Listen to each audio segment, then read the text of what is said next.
Okay, hello again, Maz. I'm recording you another video. This is for problems 5 and 6 from the week 2 study guide materials. All right, I'm going to transfer over to the writing guide and we'll take a look at some of the problems. All right. So here's this problem number 5. It says problem number 1, but that's just because it turned to number 1 when I copied it over. But yeah, this is number 5. All right. Okay, it's number 5.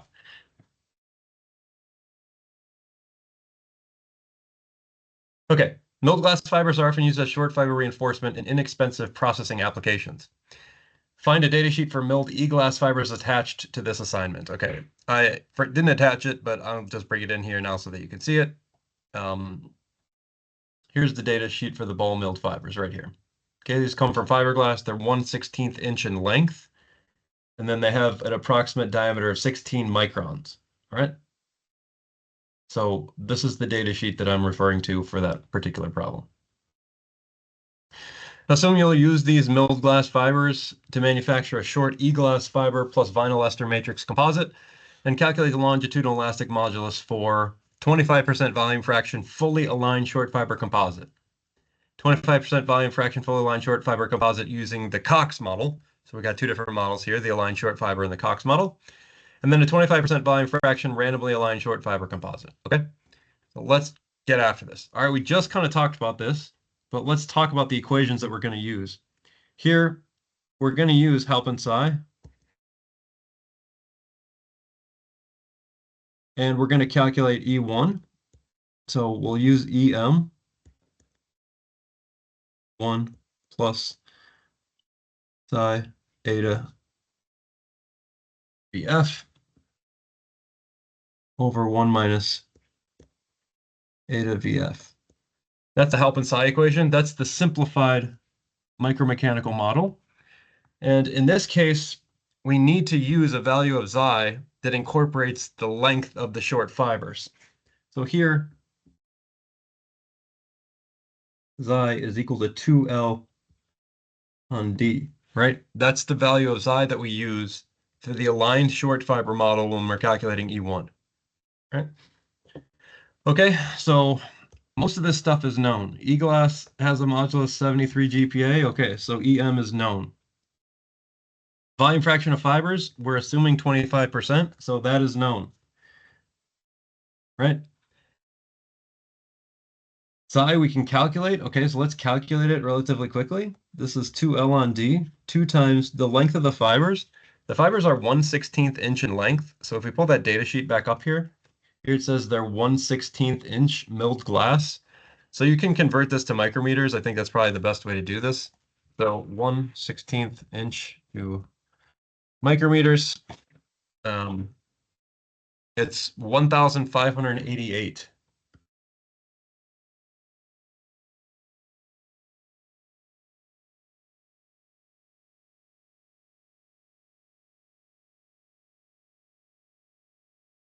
Divided by the diameter. Okay, so the diameter of the fibers is also in the handout, the sheet.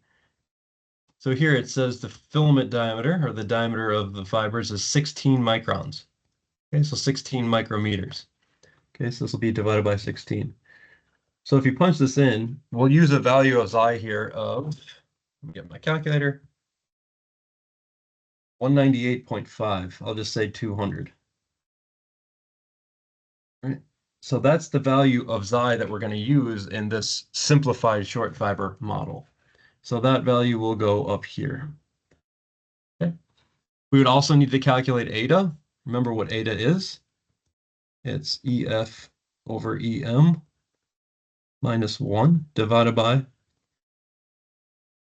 EF over EM plus xi, which in our case is 200. Okay, all of these things are known here, so we would know everything here. Okay, so you know everything here now. E1 is EM times 1 plus xi eta VF all over 1 minus eta VF. All of those values are known. You can just calculate them, right? If you run the numbers and you calculate, you'll get 20.2 GPa, just like my college GPA. Kidding. All right. So that's all for part A. All right. That's all the align or the simplified model. So that's all for this. All right. Cool. Now let's look at the Cox model. All right. Cox model is a bit more complicated. We have a 25% volume fraction fully aligned short model. Use the Cox model. All right. So here's the Cox model. Remember what this Cox model is. It's just a modified rule of mixtures. All right. We have A to L, VF, EF plus VM, EM. Everything here is known except A to L. Modulus of the matrix is known, right? It's given 73 GPa. The volume fraction of the matrix is known, it's 75%. The elastic modulus of the fibers is known, 73 GPa. And the volume fraction of the fibers, that is known, it's 25%. So everything here is known except A to L. The difficulty here is calculating A to L. So we just need A to L. I'll remind you how to calculate that. It's 1 minus, here we have this very strange sort of term, but this comes from the Cox model. I'll pull up the equation sheet here just to show you. So here's the Cox model. A to L is 1 minus tangent hyperbolic BL on 2.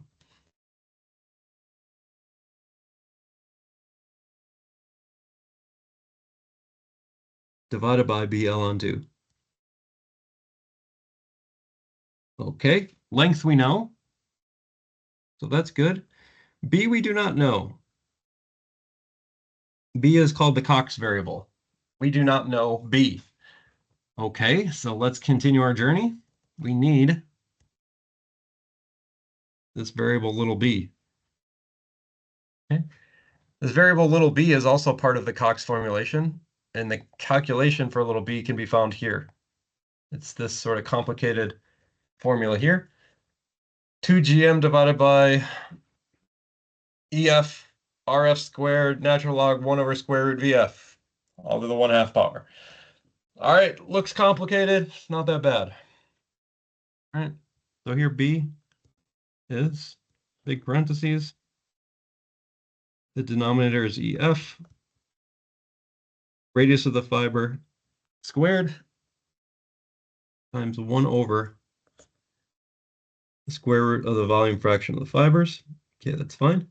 In the numerator, we have 2 times the shear modulus of the matrix, and this all is to the 1/2 power. We don't have a lot of these things directly, but we have many of them indirectly. So let's talk about some of the things that we do have. EF, we know, that's good. Radius of the fiber, okay. This is the diameter of the fiber, which we know from the data sheet, 16 micrometers divided by 2. Okay, so that's 8 micrometers. So I know that.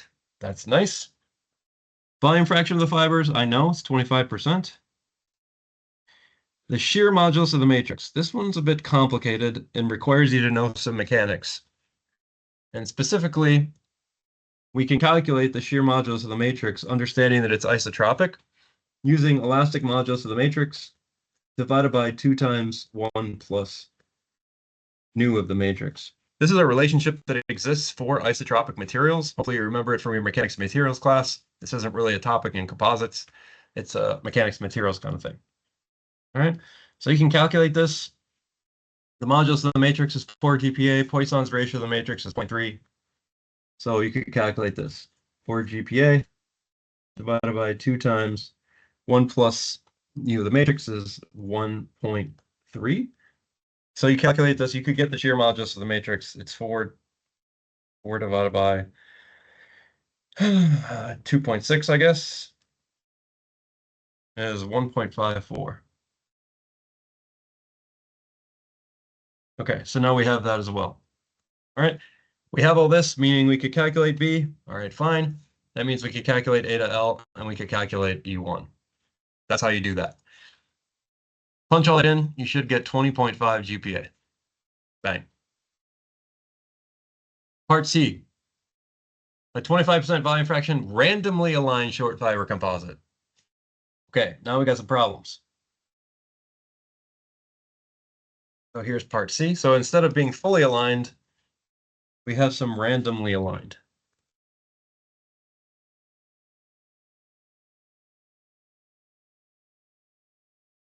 Okay, that requires us to use a whole separate equation altogether, which is again in your equation sheet, but is an equation that's specific for random short fibers. So here are the equations associated with calculating moduli for random short fiber composites. We're looking at modulus, so we need 3/8 E1 plus 5/8 E2. And this is E1 and E2 that come from the simplified model. So let's make that clear. So here, the modulus of a randomly aligned is 3/8 E1 plus 5/8 E2, where E1 and E2 are from the simplified model.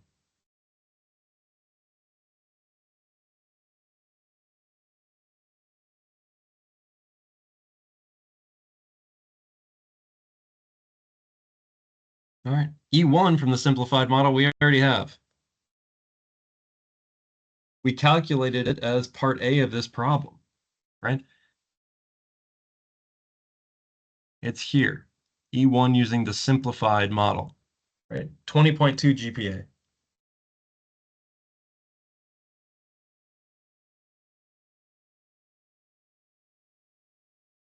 What we don't have is we don't have E2. So we need to calculate E2. And the elastic modulus in the two direction can be calculated using the simplified model with Halp and Tsai again, right? So for E2, use Halp and Tsai, the Xi equal to 2. That's kind of the rule for calculating E2, is use Xi equal to. So, all right, you could punch that in. Here, E2. This is modulus of the matrix. 1 plus Xi, which is equal to 2, eta VF, all over 1 minus eta VF. All these things are known. All right, you know all of this. Elastic modulus of the matrix given in the problem. Xi is 2. Eta can be calculated using Xi equals 2. VF, that's known to be 25%. All these things are known, right? So you could work through this and get E2 equals whatever it is, some number, you calculate it, and then both of those guys go back in. 3/5 E1 plus 5/8 E2, and that'll get your answer. And if you punch everything in, you should get an answer of 12.1 GPa.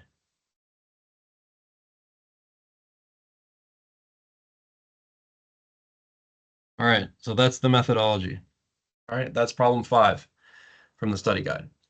All right, got one more for you. It's problem number 6. It's going to, again, deal with aligned and random short fiber composites. So let's do that. The last one from the study guide. There's a lot of problems in the study guide here, but hopefully it helps you lock in the micromechanics. Let's just copy this over. Use this sweet picture.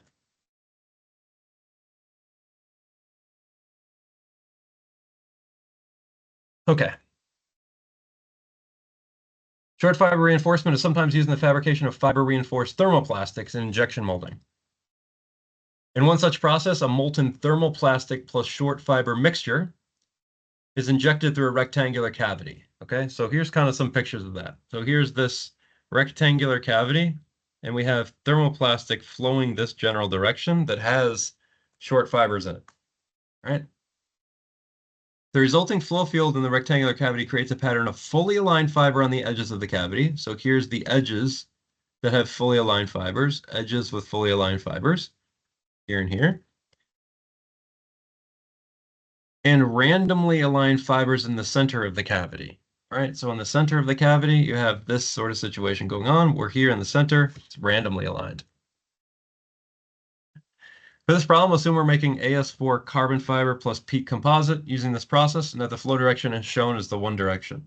All right, so direction of flow here, this is the one direction. All right. Determine the elastic modulus in the one direction, both the core region and the shell region. Use your material property sheet for the course for AS4 and PEEK material. Assume constant volume fraction 27% throughout, and the fibers are 100 micrometers long, 5 micrometers in diameter. All right, use the simplified model where applicable. Given your calculations, the difference between the moduli in these two regions, big or small? Let's get after it. All right, a lot going on here. So basically, we need the elastic moduli in the outer skin region and the elastic moduli in the central region. The outer skin region has aligned fibers, so we say is E1. The skin region has random alignment, so we would say that that's a random alignment, right? In the outer regions, it says use the simplified model, so we'll use the simplified model here. The simplified model is the Halpin psi equation, 1 plus xi eta VF all over 1 minus eta VF, where xi is equal to 2L on D. That's the simplified model, right? In this case, we're told the length is 100 micrometers. So this is 2 times 100 micrometers divided by their diameter is 5 micrometers in diameter. Okay, so in this case, you would use xi is equal to, this be 40. I think that's the value. 200 divided by 5 is 40. Okay. Nothing tricky about this. You know everything. All right, 27% volume fraction. So you know VF. Xi, you know, it's 40. We just calculated it. Eta can be calculated using xi. Remember, eta is equal to EF over EM plus, sorry, minus 1 divided by EF on EM plus xi. Okay? That's how we calculate eta. Always. To be clear, this is not like eta L. This is eta straight. Okay? We would need the modulus of the fibers and the modulus of the matrix, and it tells us, assuming we're making this AS4 carbon fiber PEEK composite, we need to consult the properties in the equation sheet for the course. So let's go to the equation sheet for the course. Let's make sure that we know. So here's the equation sheet from the course. It actually doesn't have material properties here, but I would give you the material properties on the exam if it came to it, okay?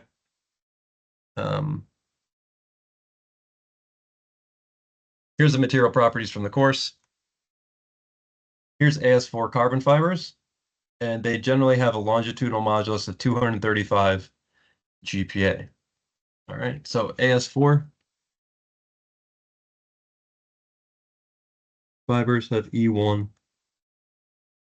235 GPa, okay? So you would need that to help you calculate eta. And then PEEK matrix, we have EM. Again, we'll have to look at the data sheet. So let's go ahead and look at the material property sheet. This is the material property sheet from the course. To define this on Canvas. Here's PEEK. Young's modulus of PEEK, 3.7 GPa. So it's right here. So 3.7 GPa. Okay. So those are things that we need for this problem. But okay, all those things feed in here. You could calculate E1 equals, I'm going to have to look this up here in just a second.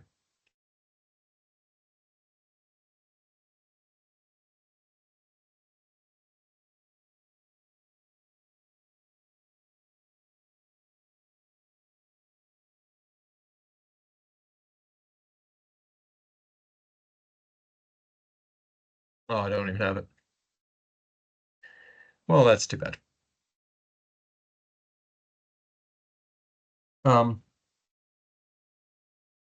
Give me a second. I can actually run this. Just so we have a number.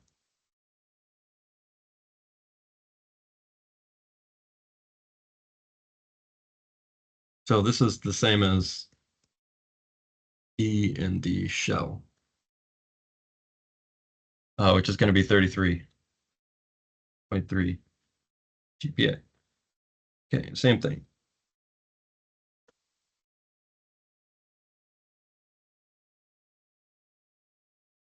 So this elastic modulus in the one direction that we calculated is the elastic modulus in the shell. It's 33.3 GPa. That's this like skin portion here.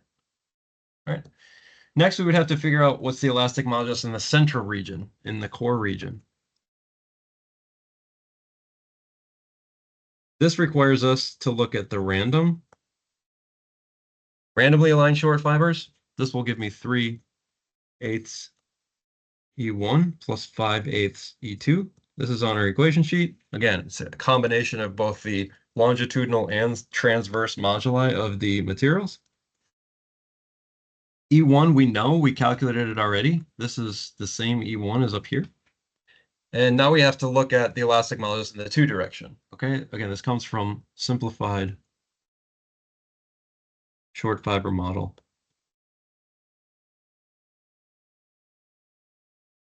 Okay, in the simplified short fiber model, E2 is half and psi. You're going to get sick of half and psi probably by the end of this. Eta psi VF over 1 minus eta VF. And here use psi equal 2 now. All right, that's what we use when we're looking for elastic modulus in the two direction. Psi equal 2. Right. Again, all these things you have or you could calculate. I'll give you some information along the way, I guess. So let me give you some numbers. E2 is going to be 5.45.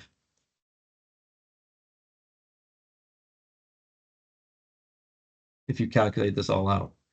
All right. So finally, this is going to be 3/8 E1, which is 33.3 GPa plus 5/8 E2,